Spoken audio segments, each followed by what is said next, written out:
We were waiting for you. Mike Gonzalez of the Heritage Foundation. Thank you. If Israel attacked Iran to prevent Tehran from getting nuclear weapons, would you help Israel launch the attack or support it otherwise? All right, we got the question. Let me ask Herman Cain first. Did you get the question? I didn't quite get the question. If the specific question is, if Israel attacked Iran to prevent Tehran from getting nuclear weapons, would you help Israel launch the attack or support it otherwise? I would first make sure that they had a credible plan for success, clarity of mission and clarity of success. Remember, when you talk about attacking Iran, it is a very mountainous region. The latest reports say that there may be 40 different locations, and I would want to make sure that we had a good idea from intelligence sources where these are located, and if Israel had a credible plan that it appeared as if they could succeed, I would support Israel, yes. And in some instances, dependent upon how strong the plan is, we would join with Israel for that if it was clear what the mission was and it was clear what the definition of victory was. Congressman Paul, would you support Israel and help Israel in such an attack? No, I wouldn't do that.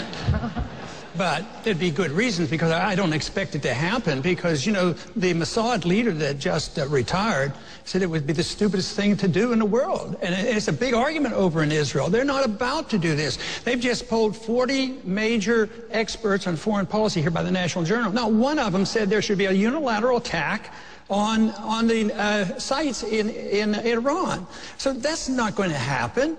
And if it did, you're supposing that if it did... Look, let's stand back for a moment, because we've been talking about Israel and Iran. What we're talking about here is a failure on the part of the president to lead with strength. And that's why we have discussions about whether Israel should have to step in to stop the nuclear program, whether Iran is going to become nuclear. We have a president who pursued an agenda of saying we're going to be friendly to our foes and we're going to be disrespectful to our friends.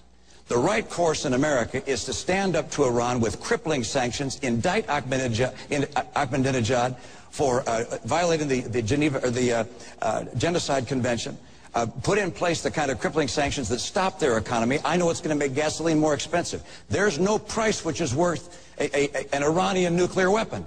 And the right course for Israel is to show that we care about Israel, that they are our friend, we'll stick with them. If I'm president of the United States, my first foreign trip, will be to Israel to show the world we care about that country and that region. All right, we're going to stay on this subject.